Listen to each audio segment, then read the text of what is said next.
Hola a todos, bienvenidos a un nuevo vídeo en el que continuaremos resumiendo por capítulos algunas de las obras más importantes de la literatura, así como algunas de mis favoritas. Hoy el libro que vamos a resumir es un clásico absoluto de la religión cristiana, la Sagrada Biblia. Aquí vamos a limitarnos a resumir por capítulos o por versículos cada uno de los libros del Antiguo Testamento de manera totalmente objetiva.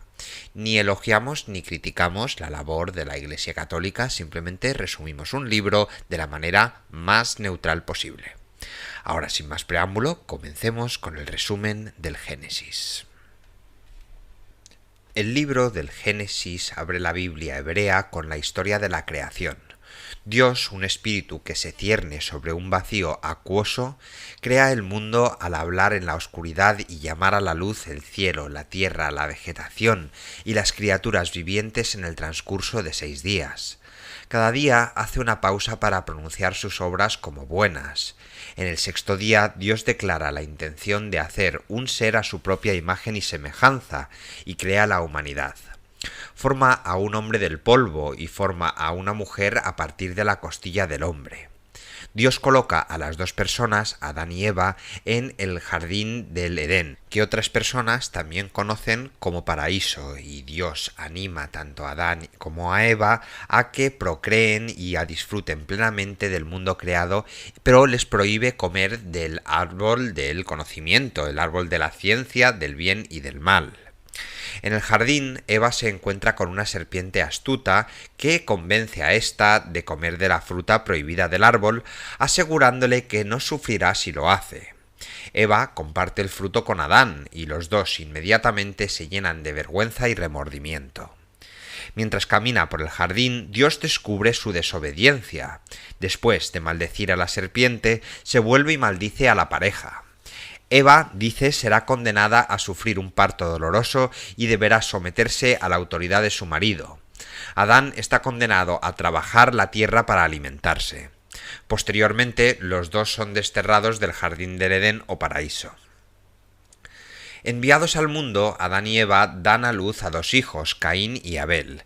Caín, un granjero, ofrece a Dios una porción de sus cosechas un día como sacrificio, solo para saber que Dios se complace más cuando Abel, un pastor, le presenta a Dios la porción más gorda de sus rebaños. Enfurecido, Caín mata a su hermano. Dios exigía a Caín una explicación por haberle matado. Adán responde que este no es guardián de su hermano. Adán y Eva dan a la luz un tercer hijo, Seth. A través de Seth, Caín, la raza humana, comienza a crecer. Pasan 10 generaciones y la humanidad se vuelve más malvada. Dios comienza a lamentar su creación y hace planes para destruir completamente a la humanidad. Sin embargo, un hombre, Noé, se ha ganado el favor de Dios debido a su conducta intachable. Dios le habla a Noé y promete establecer un pacto especial con él y su familia. Él instruye a Noé para que construya un arca o bote lo suficientemente grande para albergar la familia de Noé y parejas de todos tipos de animales vivos, mientras Dios envía un gran diluvio para destruir la tierra. Noé lo hace, su familia y los animales entran al arca, la lluvia cae en diluvio durante 40 días sumergiendo la tierra en agua durante más de un año. Cuando las aguas finalmente retroceden, Dios llama a la familia de Noé fuera del arca y reafirma su pacto con él. Al salir del arca, la familia de Noé descubre que la tierra está húmeda y verde nuevamente. Dios promete que de esta nueva tierra fértil seguirá un linaje igualmente fértil para Noé y su familia. Pero la humanidad debe seguir ciertas reglas para mantener este favor. Los humanos no deben comer carne con sangre todavía, y cualquiera que mate a otro humano debe ser asesinado. Dios promete no volver a destruir la tierra nunca más y designa el arco iris como símbolo de su pacto. Una noche Noé se emborracha y yace desnudo en su tienda. Cam, uno de los hijos de Noé, ve a su padre desnudo y se lo dice a sus hermanos Sem y Japez. Sem y Japez cubren al padre sin mirarlo. Al despertar, Noé maldice a los descendientes de Cam, los cananeos, por la indiscreción de Cam, declarando que servirán a los futuros descendientes de los hermanos de Cam. se da una genealogía detallada de los descendientes de los tres hermanos. Pasan muchas generaciones y la humanidad vuelve a corromperse. Algunos hombres que se trasladan al oeste de Babilonia intentan afirmar su grandeza y poder construyendo una gran torre que les permitiría alcanzar los cielos. Su arrogancia enfurece a Dios, que destruye el edificio, la Torre de Babel. Él esparce a la gente por la tierra al confundir su lenguaje común, dividiendo así para siempre a la humanidad en naciones separadas. Pasan 9 generaciones de los descendientes de Sem, los semitas. Dios llama a un hombre llamado Abraham, que vive con su padre Taré y su esposa Sarai en Harán, una ciudad en la parte superior de Mesopotamia. Dios hace un pacto con Abraham, prometiendo convertir a los descendientes suyos en una gran nación. Abraham acepta dejar su casa y mudarse al suroeste de Canaán con su esposa y su sobrino, a una tierra que Dios ha prometido dar a los descendientes de Abraham. Abraham se instala allí y erige varios altares por todo el país como símbolo de su devoción a Dios. Después de una breve estadía en Egipto, Abraham se enriquece y regresa a Canaán, donde con la ayuda de solo 318 hombres derrota a una legión de ejércitos merodeadores del este que ha descendido sobre Sodoma, donde Lot viene actualmente. El rey de Sodoma reconoce a Abraham por su gran hazaña, y el sacerdote Melquisedec bendice a Abraham con un regalo de pan y vino. Abraham regresa a su casa, donde Dios le habla de nuevo con respecto a su pacto. Los descendientes de Abraham, Dios promete, serán tan numerosos como las estrellas en el cielo.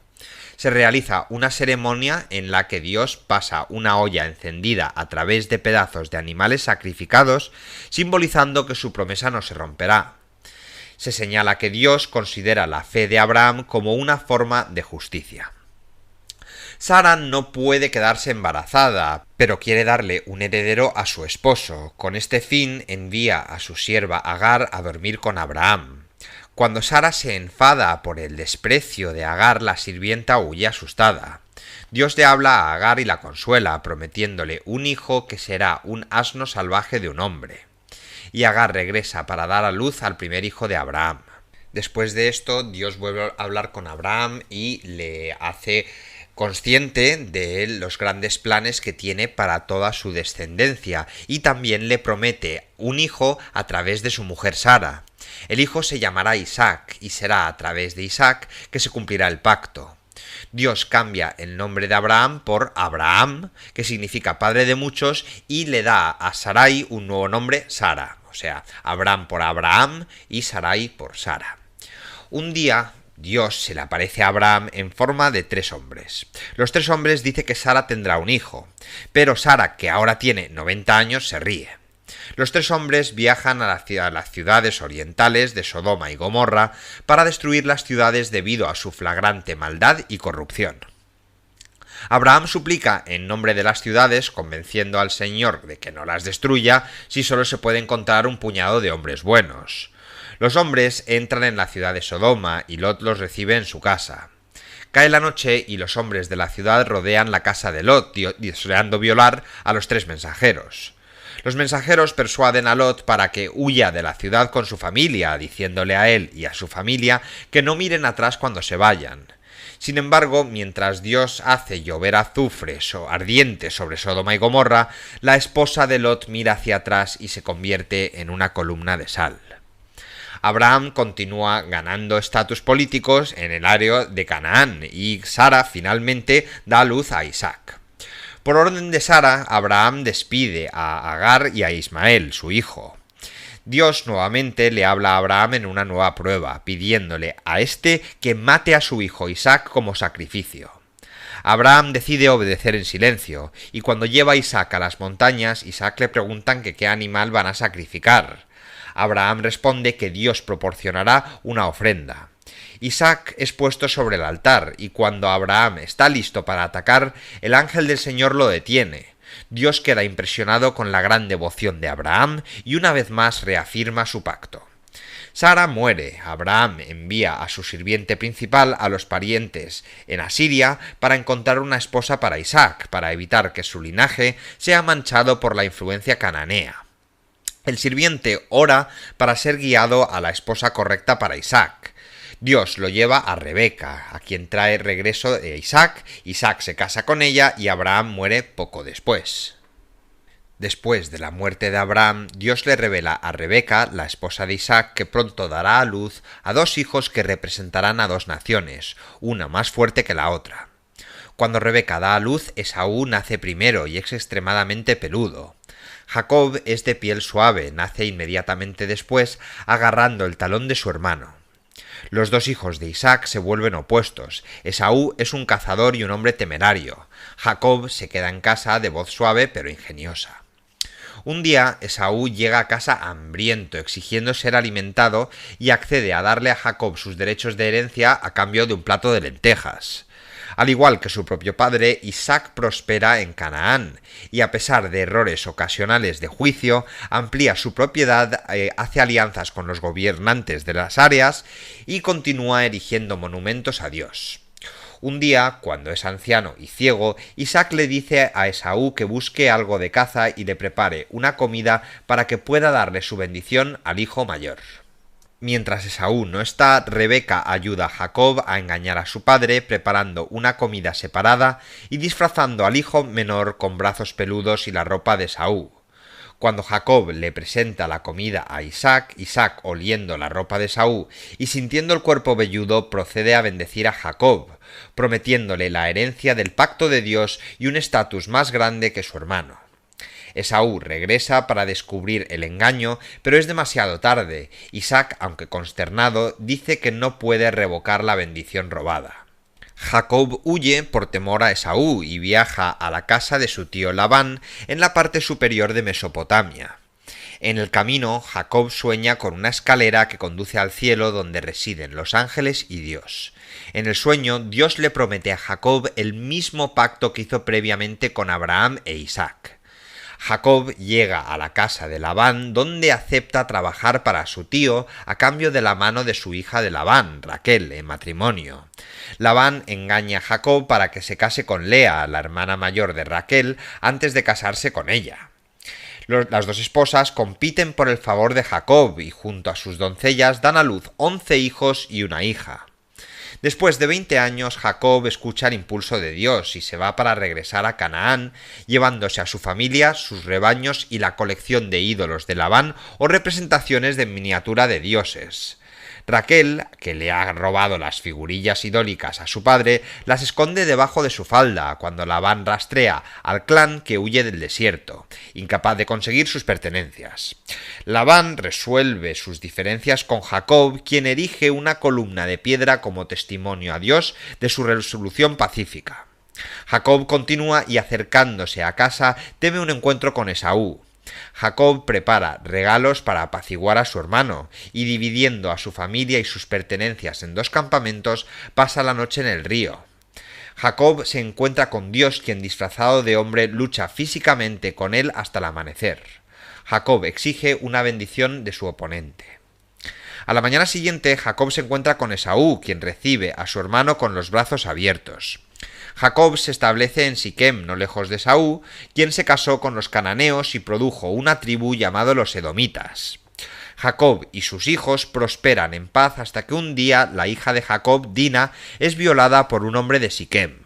Enfurecidos, los hijos de Jacob dicen que permitirán que el siquemita que se case con Dina si todos los miembros de la familia del hombre se circuncidaran.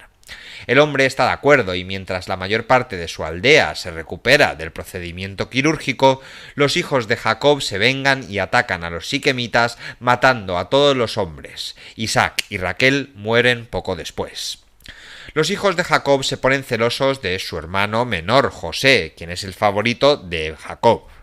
Cuando Jacob le presenta a José a una hermosa túnica multicolor, los 11 hermanos mayores venden a José como esclavo y le dicen a su padre que José está muerto. José es vendido a Potifar, un funcionario de alto rango en Egipto, quien favorece mucho al niño hasta que un día la coqueta esposa de Potifar acusa a José de tratar de acostarse con ella. Potifar arroja a José a la cárcel, pero siempre fiel a Dios, José se gana la reputación de intérprete de sueños. Pasan los años hasta que el faraón de Egipto, preocupado por sueños problemáticos, se entera de José y sus habilidades. El faraón llama a José, quien interpreta con éxito los sueños, advirtiendo al faraón que una gran hambruna golpeará a Egipto después de 7 años. Impresionado, el faraón elige a José como su más alto funcionario. Y con esto concluimos el resumen del Génesis. Si os ha quedado cualquier duda, ya sabéis, me lo ponéis en los comentarios. Hasta la próxima. La Sagrada Biblia, el Antiguo Testamento, el Éxodo. El libro del Éxodo comienza más de 400 años después de la muerte de José, sus hermanos y el faraón a quien una vez sirvió. El nuevo liderazgo en Egipto, sintiéndose amenazado por los descendientes de Jacob, que han aumentado mucho en tamaño, se embarca a una campaña para someter a los israelitas, obligándoles a la esclavitud y finalmente decretando que todos los niños hebreos deben ser asesinados al nacer en el río Nilo. Las mujeres hebreas resisten el decreto y una mujer opta por salvar a su hijo recién nacido, dejándolo a flote en el río en una canasta de papiro. Afortunadamente, la hija del faraón descubre al niño abandonado y lo cría después de haberlo amamantado, llamándolo Moisés. Moisés es consciente de sus raíces hebreas y un día mata a un egipcio que golpea a un trabajador israelita. Moisés huye atemorizado a Madián, un pueblo cerca de Sinaí, donde conoce un sacerdote llamado Jetro y se casa con la hija del hombre, comenzando una nueva vida como pastor. Dios, sin embargo, se preocupa por el sufrimiento de los israelitas y se le aparece a Moisés en forma de zarza ardiente.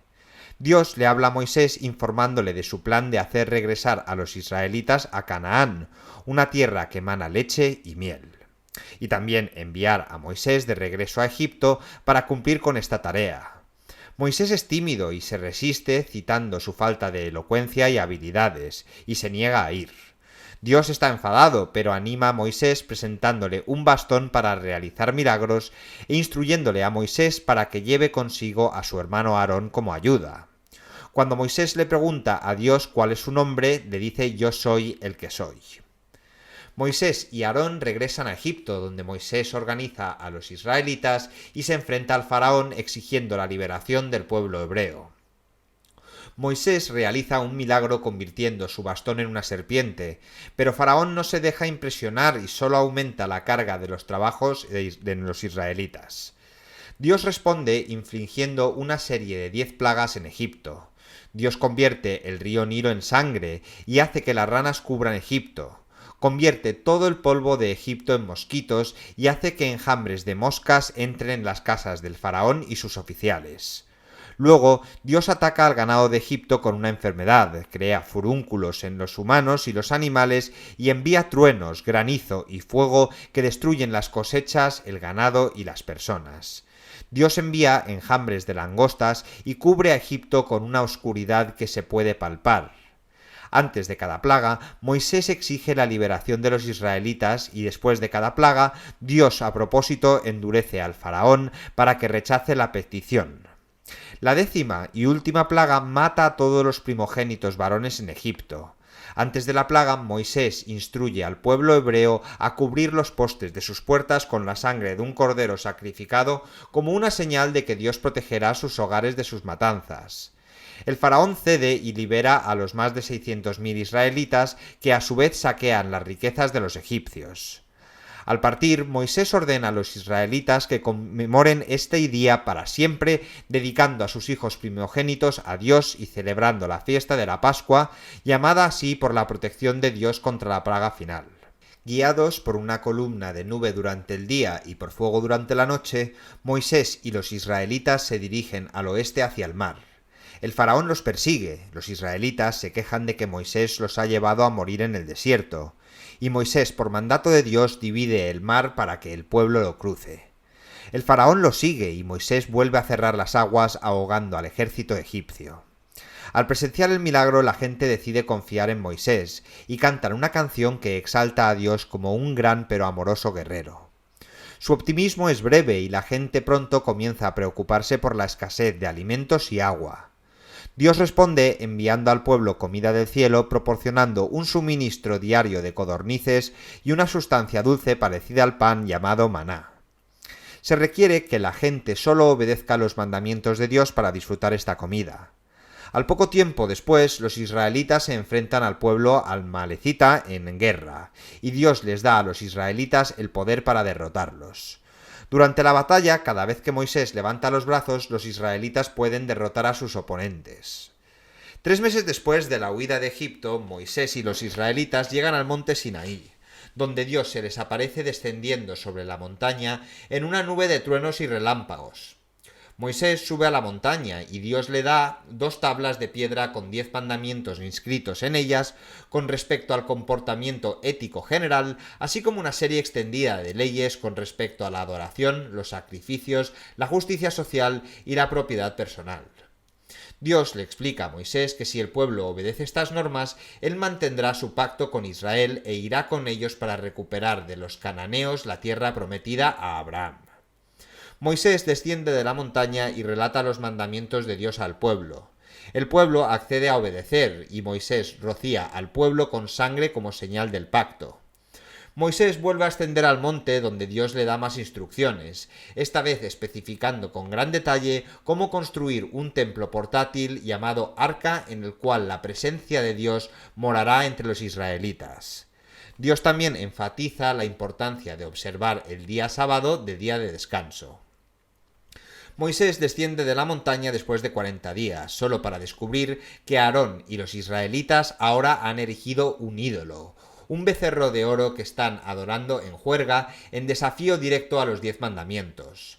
Moisés rompe las tablas de piedra en las que Dios ha escrito las nuevas leyes y Dios planea destruir al pueblo. Moisés intercede por los israelitas rogándole a Dios que se arrepienta y recuerde su pacto.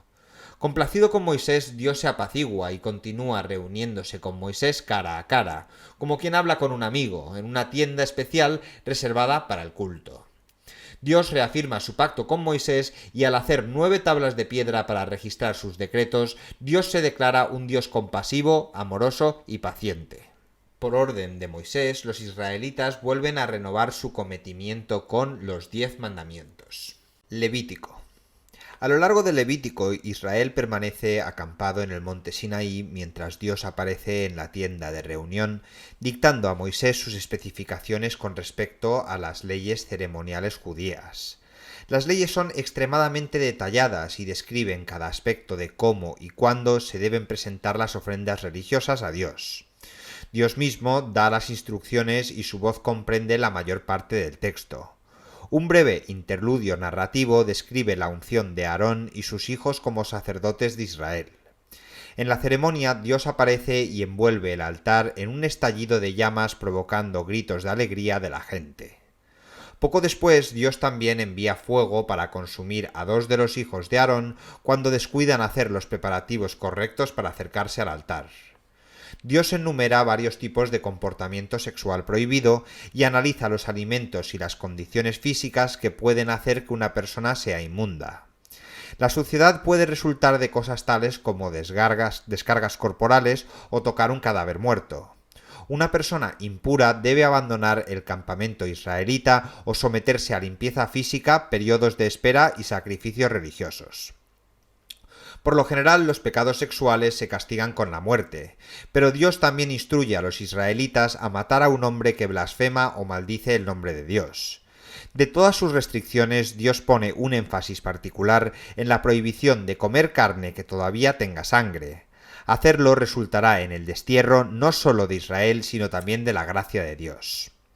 Al final, Dios promete dar a Israel gran abundancia y éxito si obedece estas leyes. Sin embargo, si Israel es desobediente, Dios enviará destrucción y hambre y aborrecerá a los israelitas. Pero las leyes en Levítico también establecen un día de expiación anual durante el cual el sacerdote debe ofrecer sacrificios para el perdón de toda la nación. Mientras los israelitas confiesen y se arrepientan de sus pecados, Dios promete mantener su pacto y nunca abandonarlos. Números. Al comienzo del libro de Números, Israel se prepara para continuar el viaje desde el monte Sinaí hasta la tierra prometida. Dios dedica una de las 12 tribus, los levitas, para ayudar a Aarón en la obra del sacerdocio, manteniendo y velando por los artículos religiosos de Israel. Después de la dedicación del tabernáculo que alberga el Arca de la Alianza, los israelitas abandonan el Sinaí guiados por los movimientos de una nube que se posa sobre el tabernáculo. Al entrar al desierto, la gente comienza a quejarse de todo, desde la falta de comida interesante hasta el liderazgo de Moisés. Moisés envía espías a Canaán para explorar la tierra prometida. Al regresar, dos de los espías, Josué y Caleb, informan que Israel puede conquistar con éxito al pueblo cananeo con la ayuda de Dios. Sin embargo, algunos de los espías incitan a un levantamiento argumentando que será posible arrebatarles la tierra a los cananeos y que en cambio Israel debería regresar a Egipto. Dios planea destruir al pueblo por su falta de fe, pero Moisés interviene y convence a Dios de que les perdone. Dios cede, pero lanza una fuerte maldición. Anuncia que a la generación actual de israelitas, con la excepción de José y Caleb, no se les permitirá entrar en la tierra prometida. Moisés lleva al pueblo de regreso al Mar Rojo para vagar por el desierto por un periodo de 40 años. Otra revuelta ocurre cuando tres hombres se ponen celosos del liderazgo de Moisés. Dios planea destruir a toda la nación debido a los celos de los hombres, pero Moisés persuade a Dios para que destruya solo a los dos culpables. Moisés advierte al pueblo que los hombres morirán como resultado de su propia desobediencia. Dios hace que la tierra se abra y se trague a los hombres, pero los israelitas culpan a Moisés y a Aarón por el incidente. Muy enfadado, Dios envía una plaga que se propaga rápidamente entre la multitud, matando a miles. Aarón sale corriendo hacia la multitud y levanta el incensario del sacerdote para expiar las malas acciones de Israel, deteniendo la plaga en su camino destructivo. Después de este evento, Moisés y Aarón desobedecen a Dios. El pueblo sigue quejándose de la falta de agua y expresando su anhelo de volver a Egipto. Dios instruye a Moisés para que le hable a una roca y le ordene que produzca agua. Moisés, en cambio, golpea la roca con furia con su bastón. La roca procede a derramar agua, pero Dios les dice a Moisés y a Aarón que ellos tampoco entrarán nunca en la tierra prometida debido a este acto descarado. Aarón muere poco después y el sacerdocio pasa al hijo de Aarón, Eleazar. Israel deambula por las tierras al suroeste de Canaán solicitando un paso seguro de las naciones circundantes, pero recibiendo poca hospitalidad a cambio. Con la ayuda de Dios, Israel conquista a los amorreos y se establece en sus tierras. Al enterarse del derrocamiento, el rey de Moab convoca a un renombrado hechicero, Balaam, para que venga y pronuncie una maldición sobre los israelitas. El ángel de Dios intercepta a Balaam en el camino a Moab, asustando a la burra de Balaam. Cuando Balaam golpea al animal en pánico, el burro habla milagrosamente reprendiendo a Balaam. El Señor señala la presencia del ángel. El ángel de Dios prohíbe a Balaam maldecir a los israelitas ante el rey de Moab. Balaam llega a Moab y entrega 4 oráculos crípticos al rey, bendiciendo a Israel y prediciendo la destrucción de Moab. Los hombres israelitas sucumben a los pueblos nativos circundantes, fraternizando con las mujeres locales y adorando el dios pagano Baal. Dios envía una plaga sobre Israel que termina solo cuando el hijo de Eleazar, el sacerdote, mata a un hombre israelita y a su amante mariadinita. Los apuñala ante todo Israel con una sola estocada de su lanza. El acto apasionado del hijo de Eleazar gana la aprobación de Dios, y Dios guía a Israel en la destrucción de los medianitas, saqueando sus riquezas en el proceso. A medida que el periodo de espera de 40 años llega a su fin, Dios designa a Josué para que finalmente suceda a Moisés como líder del pueblo. Deuteronomio. El libro de Deuteronomio comienza en el 40º año final del peregrinaje de Israel por el desierto. Estacionado al este del río Jordán, Moisés se dirige a la nueva generación de israelitas en preparación para entrar en la tierra prometida. Resume los eventos de las últimas 4 décadas y anima a los jóvenes israelitas a recordar los milagros de Dios y el pacto con Israel. Prohíbe la adoración de otros dioses o ídolos en la nueva tierra y repite los 10 mandamientos dados por Dios en el monte Sinaí. Más importante aún, Moisés da instrucciones explícitas a los israelitas para que destruyan a todos los habitantes nativos de la tierra prometida para que los cananeos no interfieran en la adoración de Dios por parte de Israel. Moisés reafirma muchas de las leyes sociales y reglas de conducta descritas en Levítico, agregando nuevas leyes. Moisés enfatiza el amor de Dios por Israel, describiendo a Dios como alguien que protege a los huérfanos, las viudas y los oprimidos. Israel debe amar a Dios intensamente a cambio con absoluta devoción. Las palabras de las leyes de Dios son muy importantes. Moisés instruye a los israelitas a meditar en estas palabras y escribir las leyes en sus cuerpos y en los marcos de las puertas de sus casas. Moisés argumenta que el amor de Dios y el compromiso con sus leyes serán considerados bondad para Israel. Mientras Moisés predice que Israel eventualmente se volverá desobediente, él nota que Dios le dará la bienvenida a Israel con abundancia y prosperidad cada vez que Israel regrese a la obediencia. Bajo la dirección de Dios, Moisés compone una canción que relata la historia de infidelidad de Israel y exalta la eterna compasión de Dios. Moisés dice que la canción será un recordatorio para los futuros israelitas de su pacto con Dios. Escribe el cántico en el libro de las leyes y coloca el libro con el arca de la alianza. Posteriormente, Moisés asciende a una montaña donde Dios le muestra una visión de la tierra prometida. Moisés muere y es sepultado por Dios. El autor lo elogia como el único profeta en la historia de Israel que realizó milagros tan impresionantes y que conoció a Dios cara a cara. El libro de Josué. Después de la muerte de Moisés, Dios llama a Josué para que guíe a los israelitas a través del río Jordán y tome posesión de la tierra prometida. Dios garantiza la victoria en la campaña militar y promete nunca dejar a los israelitas mientras obedezcan sus leyes. El pueblo jura lealtad a Josué y él envía 2 espías al otro lado del río para investigar el territorio. Los hombres entran en Jericó, donde una prostituta llamada Rahab los esconde en su casa y miente a los funcionarios de la ciudad sobre la presencia de los espías.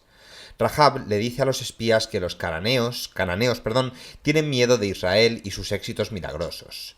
Profesando la creencia en el Dios de los israelitas, pide protección para su familia cuando los israelitas destruyen Jericó. Los espías prometen preservar a Rahab y regresar a Josué, contándole la condición debilitada de los enemigos de Israel. Los israelitas cruzan el río Jordán encabezados por un equipo de sacerdotes que llevan el arca de la alianza. Cuando los sacerdotes entran al agua, el flujo del río se detiene y los israelitas cruzan el río en tierra firme. Llegando al otro lado, los israelitas conmemoran el milagro con un altar de 12 piedras en el lecho del río, representando las 12 tribus de Israel. El pueblo comienza a comer el producto de la nueva tierra, deteniendo así el suministro diario de maná, y los hombres israelitas realizan el ritual de la circuncisión en preparación para la batalla. Al acercarse a Jericó, Josué se encuentra con un hombre misterioso que le explica que es el comandante del ejército de Dios, pero que no está ni a favor ni en contra de Israel. Josué rinde homenaje al hombre y pasa. Siguiendo las instrucciones divinas, Josué guía a los israelitas en el transporte del arca alrededor de Jericó durante 6 días. El 7º día los israelitas dan 7 vueltas alrededor de la ciudad. Josué los reúne para conquistar la ciudad y matar a todos excepto a la prostituta Rahab.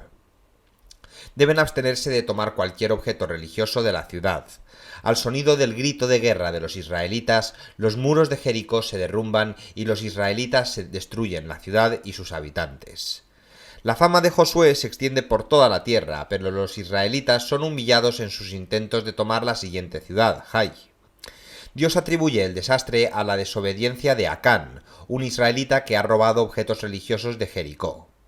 Después de que el pueblo apedrea a Acán, el nuevo intento contra Ai tiene éxito cuando Josué planea una elaborada emboscada contra las fuerzas de la ciudad. Los israelitas celebran erigiendo un altar a Dios y reafirmando públicamente su compromiso con la ley de Dios. Temerosos de los merodeadores israelitas, el pueblo de Gabaón visita el campamento israelita disfrazado, alegando ser viajeros en la tierra y solicitando la paz con Israel.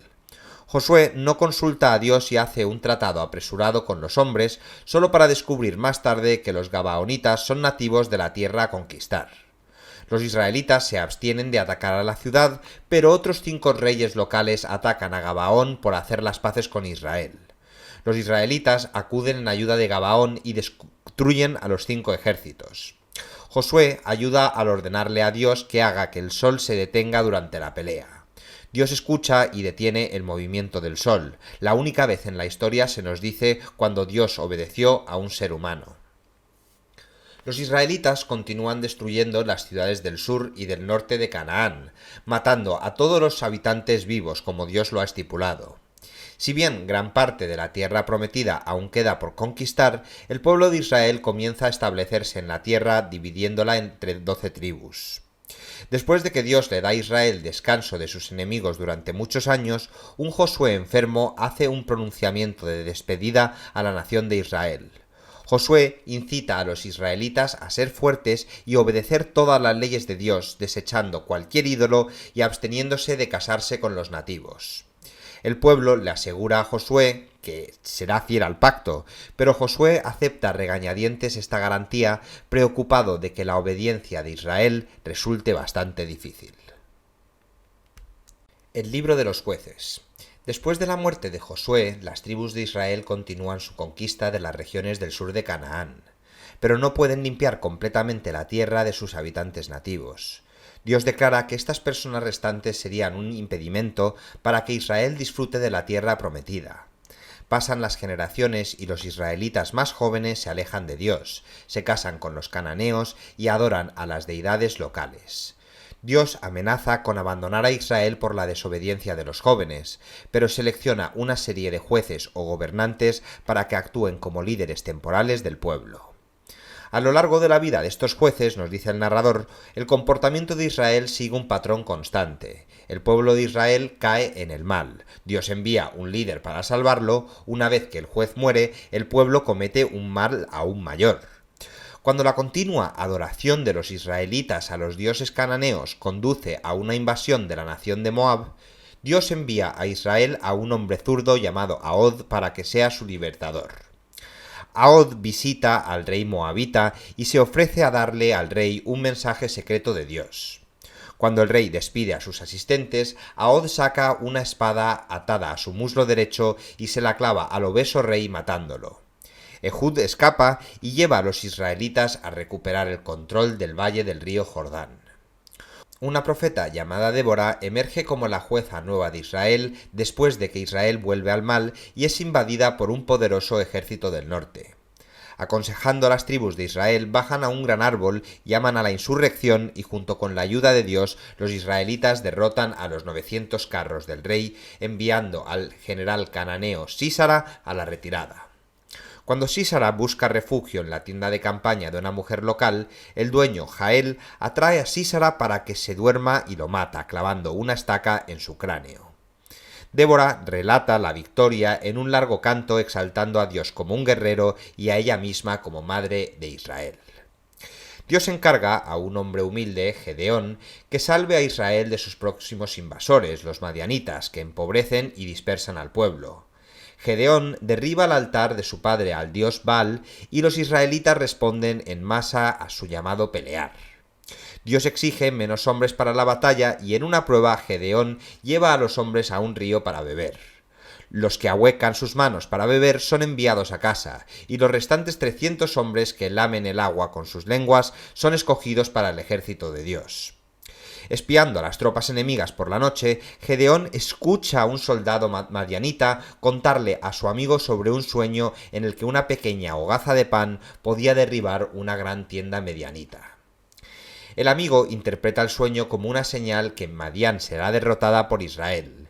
Gedeón y sus pocos hombres rodean los campamentos, y con sonidos de trompetas y tinajas rotas, los israelitas lanzan un grito de guerra tan clamoroso que los madianitas se vuelven y se matan unos a otros.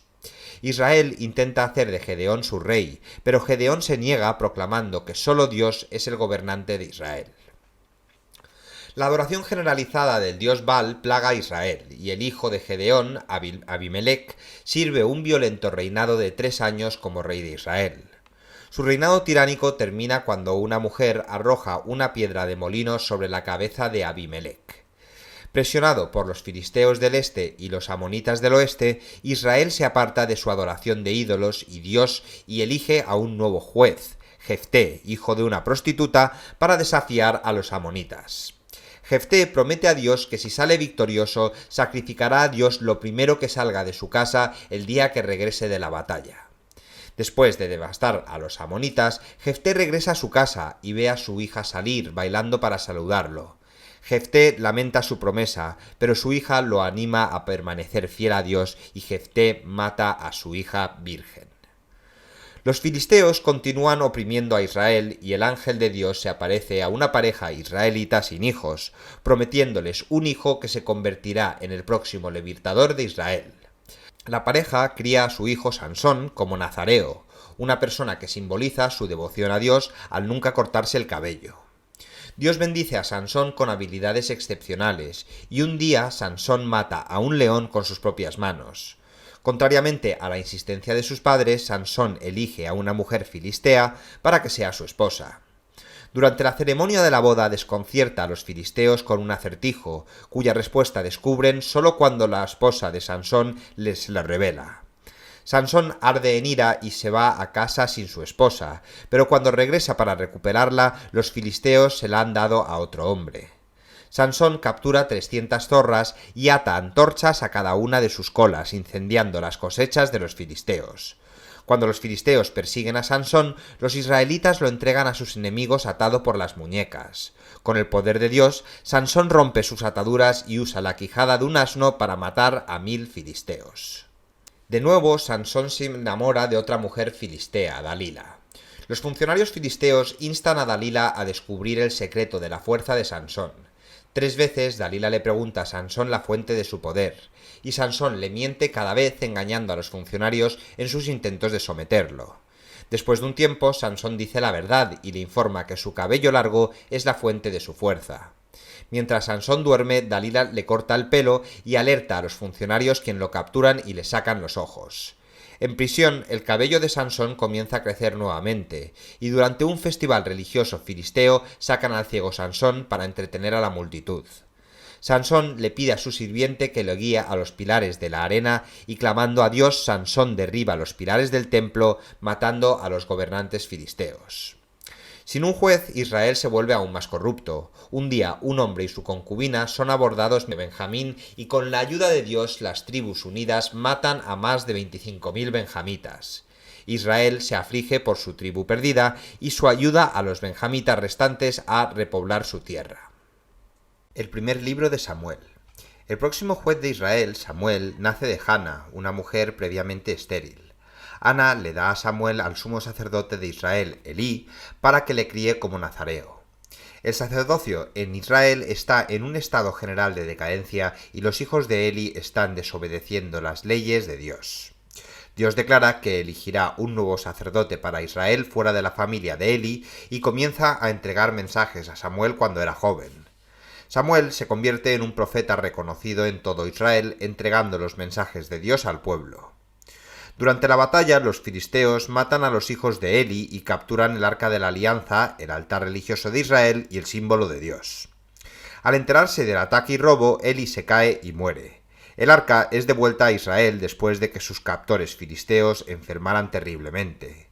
Mientras la nación se regocija, Samuel convence a Israel de que deje de adorar a las deidades paganas locales y Dios ayuda a Israel a frustrar la opresión de los filisteos durante muchos años. Los israelitas exigen que Samuel les asigne un rey para que Israel sea como las demás naciones. Samuel está disgustado, pero Dios le da permiso para elegir a un rey. Dios nota que al pedir un rey, el pueblo no ha rechazado a Samuel, han rechazado a Dios. Samuel advierte al pueblo que una monarquía trae ciertos inconvenientes como impuestos, el reclutamiento de fuerzas armadas y el potencial de tiranía, pero el pueblo está resuelto. Dios le dice a Samuel quién debería ser rey, y al día siguiente un hombre llamado Saúl se presenta ante Samuel y le pregunta por unas burras perdidas. Samuel vierte aceite sobre la cabeza de Saúl para ungirlo como rey, y Dios proporciona una serie de señales místicas para asegurarle a Saúl que debería ser rey. Saúl, que es una cabeza más alto que el hombre promedio, complace a los israelitas como rey y los guía para rescatar un puesto de avanzada israelita de la invasión. Renunciado como líder de Israel, Samuel anima al pueblo a que mientras sean obedientes a las leyes de Dios, Dios no los castigará por pedir un rey. A pesar de muchas victorias militares, Saúl pronto desobedece a Dios. Intenta precipitarse en la batalla realizando un sacrificio de guerra ritual sin la ayuda de un sacerdote. Más tarde, Samuel envía a Saúl a luchar contra los amalecitas y le ordena que los destruya por completo y no deje nada con vida. Saúl, sin embargo, perdona al gobernante amalecita y a la mejor de sus rebaños, con la esperanza de presentarlos como sacrificios a Dios. Samuel reprende a Saúl alegando que la obediencia a las instrucciones de Dios es más importante que el sacrificio religioso. Le informa a Saúl que Dios elegirá a otro hombre para ser el rey de Israel. Saúl suplica a Samuel pidiendo perdón. Saúl agarra la capa de Samuel, pero la tela se rasga, un símbolo, dice Samuel, del reino roto de Saúl. Dios lleva a Samuel al pueblo de Belén para elegir un nuevo rey de la familia de Isaí. Cada uno de los hijos mayores de Isaí es impresionante, pero Dios instruye a Samuel a juzgar a las personas no por su apariencia externa, sino por sus corazones. Samuel unge al hijo menor de Isaí, David, un pastor, como rey, y Dios le da poder divino a David. Dios retira a su poder de Saúl, maldiciéndole con angustia psicológica en la forma de un espíritu maligno. David comienza con su ascenso al estatus cortesano como arpista para Saúl durante el malestar emocional del rey. Los filisteos nuevamente amenazan con atacar a Israel, esta vez burlándose de Israel con su nuevo héroe Goliat, un gigante de más de 9 pies de altura. Saúl y los israelitas tiemblan de miedo, pero David, que llega para entregar alimentos a sus hermanos, se ofrece a luchar contra el gigante. Rechazando la armadura del rey, David invoca públicamente la ayuda de Dios y mata a Goliat con un solo tiro de piedra de su honda. Los israelitas atacan a los filisteos en retirada e Israel regresa a casa con el sonido de las mujeres cantando alabanzas por la victoria de David. Saúl está locamente celoso de David, quien se convierte en amigo íntimo del hijo de Saúl, Jonatán, y llega a las tropas de Israel a muchísimas más victorias. Después de intentar matar a David con una lanza, Saúl envía a David en una misión suicida para matar a 100 hombres filisteos y recuperar sus prepucios circuncidados. David tiene éxito y Saúl recompensa a regañadientes a David con la mano de su hija Mical en matrimonio. Saúl ordena a su casa que mate a David, pero con la ayuda de Mical y Jonatán, David huye de Saúl. David construye un ejército de israelitas infelices y empobrecidos y se le une un sacerdote que también está huyendo del camino destructivo de Saúl. Saúl persigue a David por el desierto, donde David le perdona la vida al rey 2 veces. Mientras Saúl está orinando en una cueva, David se le acerca sigilosamente por detrás y corta una esquina de la túnica de Saúl, despreciando la oportunidad de matar al gobernante ungido de Dios. Por la noche, David y sus hombres se cuelan en la tienda del rey y roban la lanza de Saúl mientras duerme. En ambas ocasiones, David anuncia su hazaña a Saúl y Saúl expresa remordimiento en ambas ocasiones, suplicando la misericordia de David. Aún así, Saúl continúa su persecución y David se refugia con los filisteos, quienes muestran misericordia al gran guerrero y adversario del rey de Israel. Preparándose para luchar contra los filisteos, Saúl está atormentado por el miedo y consulta a una bruja pidiéndole al médium espiritista que conjure al Espíritu Santo de Samuel. El fantasma de Samuel le advierte enfadado a Saúl que él y sus hijos morirán luchando contra los filisteos, asegurando la desaparición del reino de Saúl. David y sus hombres se dirigen a luchar contra los amalecitas y David logra destruir a la nación en guerra. Mientras tanto, Saúl lleva a Israel a una batalla perdida con los filisteos y los hijos de Saúl, incluido Jonatán, mueren. Saúl ordena a su escudero que lo mate, pero el muchacho se niega y Saúl cae sobre su propia espada y muere. El segundo libro de Samuel. Al enterarse de la derrota de Saúl a mano de los filisteos, David canta una canción lamentando la muerte de Saúl y su amigo Jonatán. David va a Hebrón, donde sus seguidores y la tribu del sur de Judá lo ungen como rey. Mientras tanto, el comandante en jefe de Saúl, Abner, obtiene el apoyo de las tribus del norte e instaura al hijo de Saúl, Isboset, como rey de Israel. Se produce una guerra entre los regímenes en conflicto que se desarrolla en una serie de pequeños concursos cuerpo a cuerpo entre los hombres de Abner y el ejército de Joab, el general de David. Cuando Isboset acusa falsamente a Abner de acostarse con una de las concubinas reales, Abner deserta en la corte de David. David agradece el apoyo de Abner. Abner convence a las otras tribus para que reconozcan el derecho de David al trono. Joab, sin embargo, busca venganza por la muerte anterior de su hermano a manos de Abner y apuñala a este en secreto. La censura pública de David hacia Joab y el luto por Abner ganan el respeto de Israel, y dos de los hombres de Isboset traicionan a su gobernante al presentarle a David la cabeza cortada del rey del norte. David está horrorizado de que hayan matado a un hombre inocente y ejecuta públicamente a esos hombres. Las tribus unidas declaran a David rey de Israel. David lidera a los israelitas en la conquista de la ciudad de Jerusalén, una fortaleza cenanea que persiste en el corazón del territorio de Israel. Erige allí su palacio y lo llama la ciudad de David o Sión. Al crecer en poder, David sofoca la siempre presente amenaza filistea en una victoria militar decisiva. Con la ayuda de 30.000 israelitas, David lleva al arca de la alianza a Jerusalén en una elaborada procesión. En medio de gritos y música, David baila y salta frente al arca para vergüenza de su esposa Mical. David la reprende alegando que se humillará tanto como quiera mientras le plazca a Dios. Dios se complace en que David haya hecho un hogar permanente para el arca y le revela un mensaje al profeta de David, Natán. Un día, David ve a una mujer bañándose desde la azotea de su palacio. Él llama a la mujer Betsabé y tiene relaciones sexuales con ella, y la mujer queda embarazada.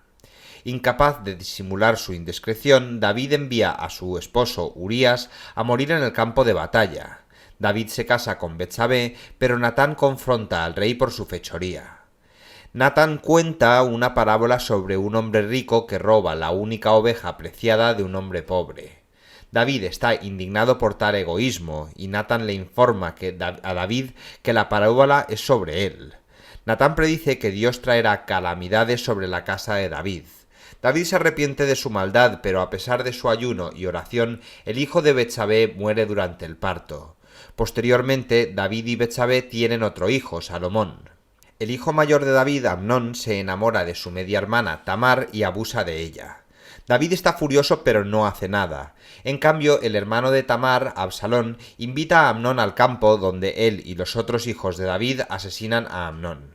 Absalón huye a una ciudad remota durante 3 años, pero David, después de llorar por Amnón, permite que su hijo Absalón regrese a Jerusalén. Absalón trama una conspiración, forma un ejército y gana los corazones del pueblo israelita a través de demostraciones de calidez y bondad. Con el apoyo del principal consejero de David, Absalón va a Hebrón, donde sus seguidores lo proclaman rey. Informado de este hecho, David huye de Jerusalén con sus hombres y la gente del campo llora mientras él pasa. Sin embargo, uno de los parientes de Saúl maldice y arroja piedras a la banda, regodeándose por la muerte de David. David prohíbe a sus asistentes que castiguen al hombre. Absalón entra en Jerusalén, donde en una muestra de desafío tiene relaciones con las concubinas de David. Los ayudantes de Absalón le aconsejan que ataque a David de inmediato, pero uno de los oficiales de David, fingiendo apoyar a Absalón, lo convence de que espere. Este retraso le da tiempo a David para reunir un ejército y sus fuerzas matan a 20.000 seguidores de Absalón en los bosques de Efraín. Cabalgando, Absalón atrapa su cabeza en las ramas de un árbol. Joab ignora las instrucciones de David de tratar a Absalón con delicadeza y clava 3 lanzas en el cuerpo colgado de éste.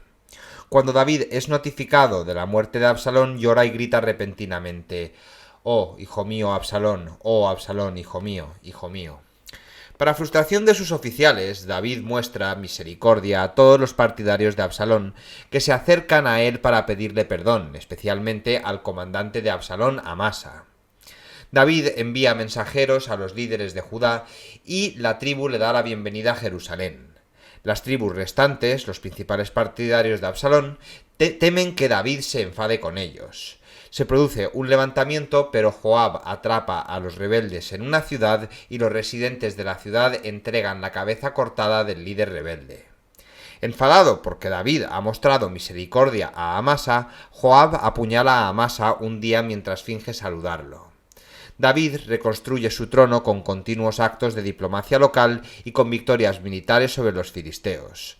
Compone una canción alabando a Dios como un libertador amoroso y bondadoso, y el narrador relata brevemente las hazañas de los guerreros más famosos de David. El primer y segundo libro de los Reyes. David está viejo y postrado en cama, y su hijo Adonías se proclama rey con la ayuda del comandante de David, Joab, y del sacerdote Abiatar. Al escuchar esta noticia, David instruye al profeta Natán para que unja al hijo de David, Salomón, como rey. El pueblo se reúne detrás de Salomón en una gran procesión hacia el trono real. Antes de morir, David encarga a Salomón que se mantenga fiel a Dios y sus leyes.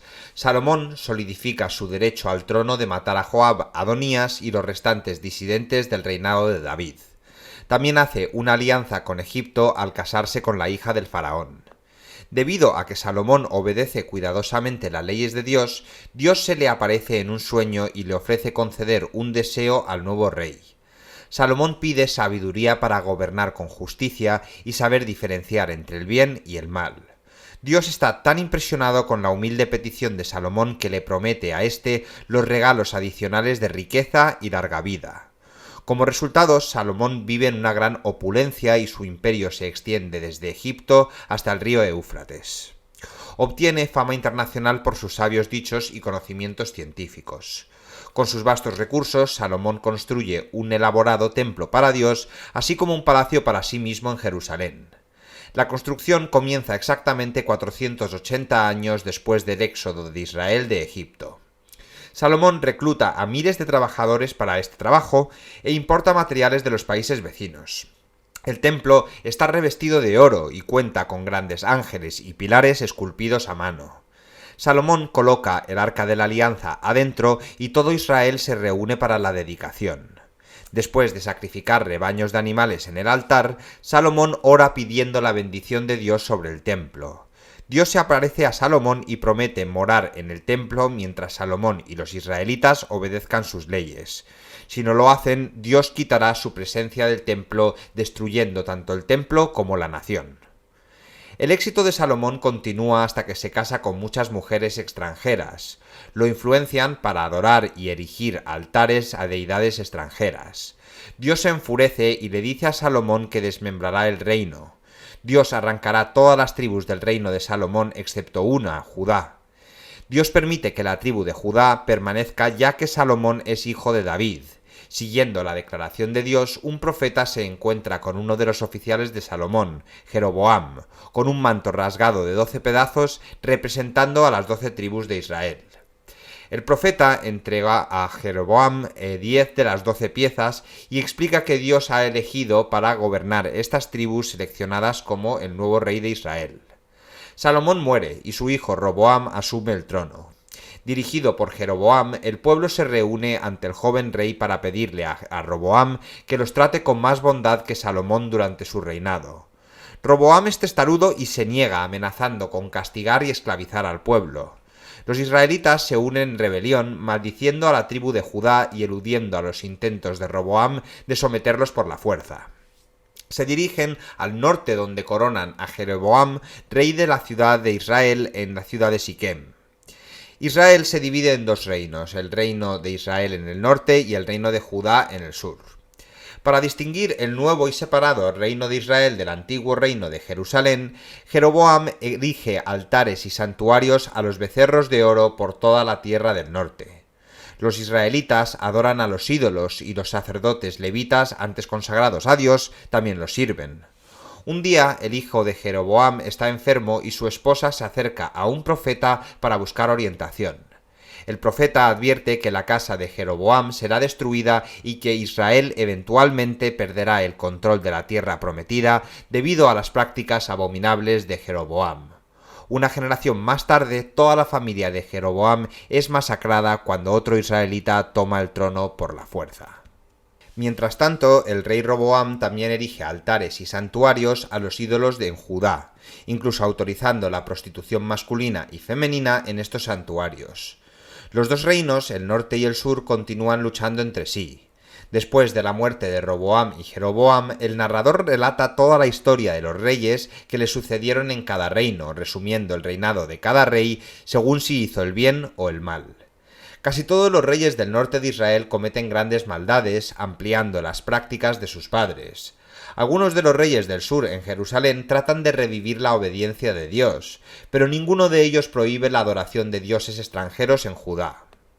Con la ayuda de su esposa Jezabel, Acab, el rey más malvado del norte de Israel, difunde el culto al dios Baal por todas las tierras del norte. En respuesta, surge un profeta llamado Elías e informa a Acab que Dios maldecirá la tierra con una gran sequía.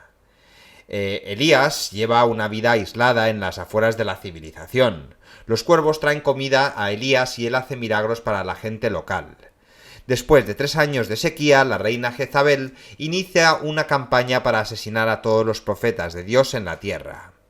Elías confronta públicamente a Acab, exigiendo que el pueblo israelita profese lealtad a Dios a Obal. La gente no responde y Elías desafía a los sacerdotes de Baal a un concurso para ver qué Dios puede prender fuego milagrosamente a un animal sacrificado sin encender. A pesar de la oración animada y la automutilación, los sacerdotes de Baal no pueden encender su altar. Elías huye de la beligerante Jezabel al desierto. Se queja a Dios de que a pesar de su ferviente servicio, los israelitas siguen siendo desobedientes. Dios promete mostrarse a Elías. Elías está rodeado de viento, terremotos y fuego, pero ninguno de estos, se nos dice, es Dios. En cambio, Elías escucha un suave susurro en medio de la tormenta y reconoce que este es Dios. Animado, Elías regresa a la civilización, donde nombra a un nuevo hombre, Eliseo, para que sea su aprendiz y eventualmente lo suceda como profeta. Un día, Acab y Jezabel roban la viña de un hombre calumniando el nombre del público hasta que los ciudadanos lo apedrean. Elías encuentra a Acab en la viña y declara que a causa de sus actos asesinos, Acab y Jezabel morirán y los perros lamerán su sangre. Poco después, el rey Acab hace un raro pacto con el rey de Judá. Los dos lideran sus fuerzas unidas contra los arameos que están ocupando las fronteras de Israel. Acab es asesinado y se desangra en su carro. Cuando el carro se limpia después de la batalla, los perros se reúnen para lamer su sangre. No mucho después, Elías es llevado milagrosamente al cielo por un carro en llamas para nunca regresar, mientras Eliseo observa. Eliseo asume el papel de Elías como profeta, actuando como un maldito críptico para los reyes de Israel, mientras realiza milagros para la gente común. Eliseo ayuda a una mujer estéril a quedar embarazada y cuando su hijo pequeño muere repentinamente, Eliseo le devuelve la vida al niño acostándose encima de él. Él guía al rey de Israel para eludir a los invasores arameos del norte al atormentar a las tropas enemigas con ceguera. Eliseo inicia un golpe para acabar con la dinastía de Acab y Jezabel al ungir en secreto a un comandante militar, Jehú, para derrocar el trono. Jehú desciende sobre la ciudad donde el rey actual, que es el hijo de Acab, y el rey de Judá se visitan. Los hombres de la ciudad se pasan rápidamente al lado de Jehú. Jehú vence a los reyes a caballo y les dispara con una flecha, denunciando su brujería e idolatría en el proceso. Al entrar en la ciudad, Jezabel llama seductoramente a Jehú desde una ventana. Los hombres de la ciudad le tiran por la ventana y los caballos de Jehú le pisotean. Los perros se comen su cadáver cumpliendo la profecía de Elías. Después de matar al resto de la familia de Acab, Jehú invita a todos los sacerdotes de Baal a una asamblea y luego los asesina. Elimina el culto de Baal en Israel, pero no prohíbe la adoración de otros dioses. El narrador continúa el relato cronológico de los reyes de Israel y Judá. Cada uno de los reyes de Israel es más malvado que el anterior, y el norte de Israel pierde gradualmente sus territorios ante la presión asiria desde el noreste. Asiria finalmente invade el reino del norte de Israel por completo y captura a los israelitas llevándolos a Asiria. La presencia de Dios deja al pueblo de Israel y grupos dispersos del cercano oriente poblando la tierra prometida y adorando a sus propios dioses. Un puñado de reyes de Judá hacen un valiente intento de reformar el reino del sur. 2 reyes se embarcan en la reparación del templo en ruinas en Jerusalén. Cuando Ezequías asume el trono, destruye todos los altares e ídolos en Judá. la primera política de este tipo desde que Roboam introdujo los ídolos en la tierra. Con la ayuda del gran profeta Isaías, Judá desbarata las fuertes amenazas económicas y militares de Asiria. Finalmente, el rey Josías de Judá dirige un programa nacional de renovación espiritual. Lee las leyes de Moisés durante todo el pueblo y el pueblo reafirma su compromiso con la alianza de Dios, celebrando la Pascua por primera vez en siglos. Sin embargo, a pesar de estos intentos de cambiar el rumbo religioso en Judá, los gobernantes malvados recuperan el poder después de la muerte de Josías. El rey de Babilonia invade el reino del sur de Israel, quemando Jerusalén y destruyendo el templo. Al igual que sus hermanos del norte, el pueblo de Judá está exiliado y se establece en Babilonia, lejos de su tierra natal. El libro de Job. Job es un hombre rico que vive en una tierra llamada Uz con su numerosa familia y extensos rebaños. Él es irreprensible y recto y siempre cuidadoso de no hacer el mal. Un día, Satanás se presenta ante Dios en el cielo. Dios se jacta ante Satanás de la bondad de Job, pero Satanás argumenta que Job solo es bueno porque Dios lo ha bendecido abundantemente. Satanás desafía a Dios que si le da permiso para castigar al hombre, Job se volverá y maldecirá a Dios. Dios permite que Satanás atormente a Job para probar esta audaz afirmación, pero le prohíbe quitarle la vida a Job en el proceso. En el transcurso de un día, Job recibe 4 mensajes, cada uno con noticias separadas de que su ganado, sirvientes y 10 hijos han muerto debido a invasores, merodeadores o catástrofes naturales. Job se rasga la ropa y se afeita la cabeza en señal de luto, pero aún así bendice a Dios en sus oraciones. Satanás aparece en el cielo nuevamente y Dios le otorga otra oportunidad para probar a Job. Esta vez Job sufre horribles llagas en su piel. Su esposa lo anima a maldecir a Dios y a darse por vencido y morir y dejar de intentar seguir viviendo en una felicidad que no es real. Pero Job se niega y lucha por acertar sus circunstancias, por aceptarlas. 3 de los amigos de Job, Elifaz, Bildad y Zofar, vienen a visitarlo, sentándose con Job en silencio durante 7 días por respeto a su duelo. En el 7º día, Job habla comenzando una conversación en la que cada uno de los 4 hombres comparte sus pensamientos sobre las aflicciones de Job en declaraciones largas y poéticas. Job maldice el día en el que nació, comparando la vida y la muerte con la luz y la oscuridad. Desea que su nacimiento haya estado envuelto en tinieblas y anhela no haber nacido nunca, sintiendo que la luz o la vida solo intensifica su miseria. Elifaz responde que Job, quien ha consolado a otras personas, ahora muestra que nunca entendió realmente su dolor. Elifaz cree que la agonía de Job se debe a algún pecado que Job ha cometido, y lo insta a buscar el favor de Dios. Bildad y Zofar están de acuerdo en que Job debe haber cometido el mal para ofender la justicia de Dios y argumentan que debería esforzarse por exhibir un comportamiento más intachable. Bildad supone que los hijos de Job atrajeron la muerte sobre ellos mismos. Peor aún, Zofar da a entender que cualquier mal que haya hecho Job probablemente merece un castigo mayor que el que ha recibido. Job responde a cada uno de estos comentarios irritándose tanto que llama a sus amigos médicos inútiles que encubren sus consejos con mentiras. Después de esforzarse por afirmar su carácter intachable, Job reflexiona sobre la relación del hombre con Dios. Se pregunta por qué Dios juzga a las personas por sus acciones si Dios puede alterar o perdonar su comportamiento con la misma facilidad. Tampoco está claro para Job cómo un ser humano puede apaciguar o cortejar la justicia de Dios. Dios es invisible y sus caminos son inescrutables y más allá del entendimiento humano. Además, los humanos no pueden persuadir a Dios con sus palabras. Dios no puede ser engañado y Job admite que ni siquiera comprende a sí mismo lo suficientemente bien como para defender su caso ante Dios de manera efectiva. Job desea a alguien que pueda meditar entre él y Dios, que pueda mediar entre él y Dios, o que Dios le envíe al Seol, el lugar profundo de los muertos. Los amigos de Job se ofenden porque él desprecia su sabiduría. Piensan que sus preguntas son astutas y carecen de un temor apropiado de Dios, y usan muchas analogías y metáforas para enfatizar su punto constante de que nada bueno sale de la maldad. Job mantiene su confianza a pesar de estas críticas, respondiendo que aunque haya hecho el mal, es su propio problema personal. Además, cree que hay un testigo o un redentor en el cielo que dará fe de su inocencia. Después de un tiempo, la reprimenda resulta demasiado para Job y se vuelve sarcástico, impaciente y temeroso. Lamenta la injusticia de que Dios permite que la gente malvada prospere mientras él y muchas otras personas inocentes sufran. Job quiere confrontar a Dios y quejarse, pero físicamente no puede encontrar a Dios para hacerlo. Siente que la sabiduría está escondida en las mentes humanas. Pero a pesar de todo esto, sigue sin maldecir a Dios y sigue pensando que el camino de Dios es el más efectivo. Sin provocación, otro amigo, Eliú, entra repentinamente en la conversación.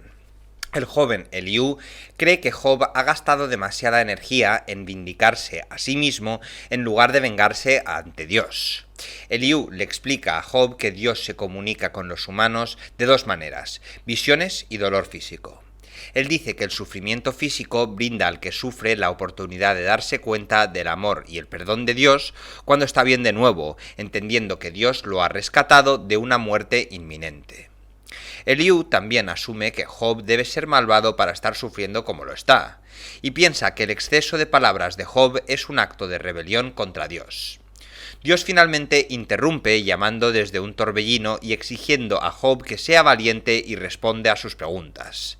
Las preguntas de Dios son retóricas, con la intención de mostrar cuán poco sabe Job sobre la creación y cuánto poder tiene Dios solo.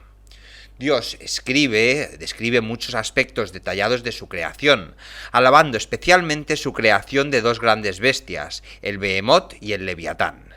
Abrumado por el encuentro, Job reconoce el poder ilimitado de Dios y admite las limitaciones de su conocimiento humano. Esta respuesta agrada a Dios, pero está molesto con Elifaz, Bildad y Zofar por dar consejos pobres y teológicamente erróneos. Job intercede por ellos y Dios los perdona. Dios le devuelve la salud a Job, proporcionándole el doble de bienes que antes, nuevos hijos y una vida extremadamente larga. El Eclesiastés. El narrador del Eclesiastés es una persona que se hace llamar maestro y se identifica como el actual rey de Israel y el hijo del rey David.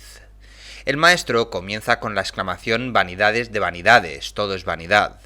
Se lamenta de que todo en la vida sea interminable y sin sentido, especialmente el trabajo humano y los ciclos de la naturaleza, porque nada es realmente nuevo en la tierra. Como el hombre más sabio de Jerusalén, el maestro siente que está maldito con la infeliz tarea de discernir la sabiduría porque ha visto todas las obras que se hacen debajo del sol. Es una mezcla de prosa y verso. El maestro recopila todos sus estudios, hipótesis y proverbios sobre la sabiduría. El maestro prueba placeres terrenales, bebe, se vuelve rico, adquiere poder, compra propiedades, experimenta gratificación sexual y va a entretenimiento artístico. Sin embargo, ninguna de estas experiencias lo satisface. Aunque el maestro asume originalmente que la sabiduría es mejor que la locura, se da cuenta de que alcanzar la sabiduría es una búsqueda frustrante y elusiva, ya que tanto el sabio como el necio mueren de la misma muerte. Él plantea la hipótesis de que lo mejor que pueden hacer los humanos es honrar a Dios y comer, beber y divertirse. El maestro también examina las tendencias generales de la actividad humana. Señala que así como hay tiempo para cada cosa buena en la vida, como nacimiento o el amor, siempre hay tiempo para lo contrario, como la muerte o el odio. A menudo es difícil para los humanos mortales entender la diferencia entre la maldad y la justicia, pero Dios distingue entre los dos. El maestro nota que el trabajo humano está marcado por la competencia, la envidia y la opresión. El maestro alaba las virtudes de la cooperación humana, señalando las ventajas que tiene un equipo de 2 o 3 personas sobre una sola persona. A continuación, el maestro habla de varias acciones tontas como la glotonería, el amor al dinero y el hablar en exceso. El maestro proporciona una serie de instrucciones para evitar tales temeridades. Cada dicho exalta las experiencias negativas sobre las positivas. El duelo, afirma, es mejor que la fiesta, y el final de las cosas es mejor que el principio. También alienta a las personas a no ser demasiado justas ni demasiado malas, sino a permanecer moderadas. Aún así, el maestro sigue molesto por el hecho de que las personas malas, como las buenas, corren el mismo destino. Se cansa de discutir las distinciones entre bueno y malo, limpio e inmundo, obediente y desobediente. En última instancia, decide que los únicos factores para determinar el resultado entre las fuerzas opuestas de la vida son el tiempo y el azar. El maestro da exhortaciones positivas, alienta a los humanos a disfrutar al máximo de sus vidas y actividades vanas. Las personas deben abrazar las oportunidades imprevistas de la vida, ya que la cautela solo impide la providencia de Dios. Insta a los jóvenes a permanecer felices y seguir sus inclinaciones, recordándoles que siempre recuerden a Dios. Las cosas de la tierra son solo temporales y la vida es un ciclo que eventualmente regresa a Dios. El maestro también advierte al lector que no preste atención demasiado dichos sabios, porque el estudio de la sabiduría nunca termina. El fin del asunto, concluye, es que los humanos teman a Dios y obedezcan sus mandamientos. El libro de los Salmos. Un salmo es un poema o canción religiosa con música. Algunos de los salmos en el libro de los Salmos son himnos para ser cantados por una congregación y canciones de ascensión para ser cantadas por los peregrinos que se acercan al templo. Algunas son oraciones privadas y otras son dispositivos líricos para recordar eventos históricos en la historia de Israel.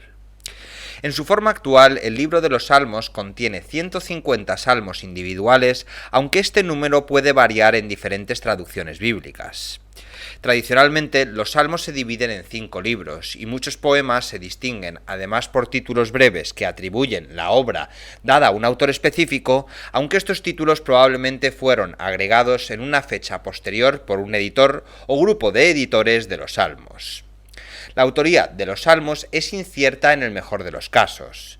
Debido a que el tema de los salmos abarca desde los acontecimientos de la dinastía del rey David hasta el exilio de los israelitas en Babilonia, los poemas pueden haber sido compuestos entre el siglo X a.C. y el siglo VI a.C. o más tarde. Muchos de los salmos relatan episodios de la historia de Israel, especialmente la historia del éxodo de Israel de Egipto y su llegada a la tierra prometida. El Salmo 137 es un hermoso lamento de los primeros días del cautiverio de Israel en Babilonia. El poema comienza con la imagen de los israelitas llorando a orillas de los ríos babilónicos, añorando Jerusalén o Sión. Cuando sus captores les piden a los israelitas que canten para ellos, los israelitas se niegan y cuelgan sus arpas en las ramas de los sauces. El poeta pregunta, ¿cómo podríamos cantar la canción del Señor en una tierra extranjera? El poema termina con un llamado a la venganza contra los babilonios. Actúa como un serio recordatorio tanto para los israelitas exiliados como para los lectores bíblicos posteriores de la importancia de la tierra prometida para la celebración de la fe judía. El Cantar de los Cantares de Salomón. El Cantar de los Cantares es una serie de poemas líricos organizados como un largo diálogo entre una mujer joven y su amante. Un tercero o coro se dirige ocasionalmente a los amantes. El primer poema lo dice una joven doncella que anhela estar cerca de su amado y disfrutar de sus besos. Explica que tiene la tez morena porque su familia le manda a trabajar a los viñedos. Ella busca a su amado comparándolo con un pastor errante y el coro la anima a seguir a los rebaños hasta su tienda. Los amantes yacen juntos en un sofá. El hombre alaba la belleza de su amada comparándola con una yegua joven y comparando sus ojos con los de las palomas. Describe su entorno verde y fértil. La doncella se llama a sí mismo Rosa y Lirio, cubierta por la sombra de su amado, un árbol frutal. Compara a su amada con una gacela vivaz que llega para llevársela en primavera cuando las plantas están brotando. La doncella se jacta que el hombre ahora apacienta sus rebaños de ovejas entre sus lirios. Ella advierte a otras mujeres, las hijas de Jerusalén, que no se enamoren demasiado pronto. Mientras está en la cama, la doncella sueña que está buscando por las calles de la ciudad a su amado y que lo encuentra y lo lleva a casa. Ella imagina una lujosa procesión nupcial en la que su feliz novio aparece como el rey Salomón. El hombre habla, comparando cada parte del cuerpo de la doncella con animales y objetos preciosos. Él la llama para que baje de los picos de las montañas para estar con él. Con intenso anhelo la caracteriza como un jardín cerrado lleno de follaje maduro y una fuente que fluye. La doncella ordena al viento que sople en su jardín e invita al hombre a pasar. El hombre cena en el jardín y llama a sus amigos para celebrar con los amantes. En otro sueño, la doncella escucha a su amante tocar su puerta tarde una noche, pero él desaparece. De nuevo, vaga por las calles, pero esta vez los guardias de la ciudad abordan a la doncella. Piden a las hijas de Jerusalén que le ayuden a encontrar a su amado. El coro le pide que describa al joven y ella compara cada parte de su cuerpo con metales preciosos, joyas y animales. Los dos se encuentran en el jardín. El hombre continúa alabando cada parte del cuerpo de la doncella. Él le invita a bailar y le compara con una palmera con senos como frutas. La doncella invita a su amado a los campos y pueblos, prometiéndole darle su amor entre los viñedos en flor.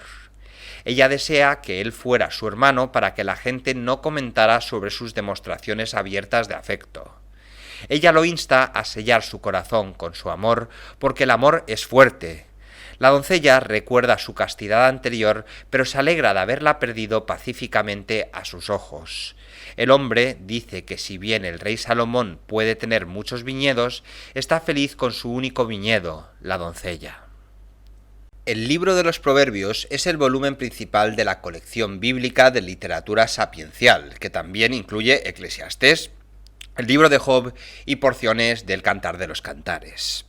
El propósito de la literatura sapiencial en la Biblia es enseñar más que relatar una narración. Proverbios contiene 31 capítulos, cada uno compuesto de 20 a 35 dichos sabios que tienen 2 líneas poéticas cada uno. La mayor parte del libro se atribuye al rey Salomón, pero como indica el libro mismo, las enseñanzas escritas en su forma actual probablemente no se recopilaron antes del reinado de Ezequías, el rey de Judá, a finales del siglo VIII y principios del siglo VII a.C. Otras secciones del texto se atribuyeron a autores adicionales más oscuros. Sin embargo, es seguro decir que los proverbios representan el registro escrito de una tradición oral de dichos sabios con orígenes inciertos. Un proverbio es un dicho breve y conciso que generalmente establece una comparación entre 2 formas de comportamiento para impartir sabiduría moral o religiosa a su receptor. Algunos de los dichos sabios del libro de los Proverbios también adoptan la forma de declaraciones enigmáticas o crípticas que el lector debe interpretar para comprender el significado. Los proverbios bíblicos son religiosos, pero se enfocan en experiencias humanas concretas en lugar de la revelación divina. Sin embargo, sus juicios siempre conllevan una calidad atemporal, como la moraleja de un mito o un cuento popular. La noción bíblica de sabiduría implica adquirir destreza o habilidad en las áreas de justicia, aunque la bondad moral también juega un rol muy importante, como un artesano que aprende un oficio. De hecho, el libro de los Proverbios frecuentemente instruye al oyente a obtener o comprar sabiduría. Los dichos de los Proverbios a menudo se dirigen a los jóvenes que están en el proceso de volverse sabios. Es probable que el libro de los Proverbios formara parte de la educación de la juventud hebrea después del exilio de los israelitas y su regreso a la tierra prometida.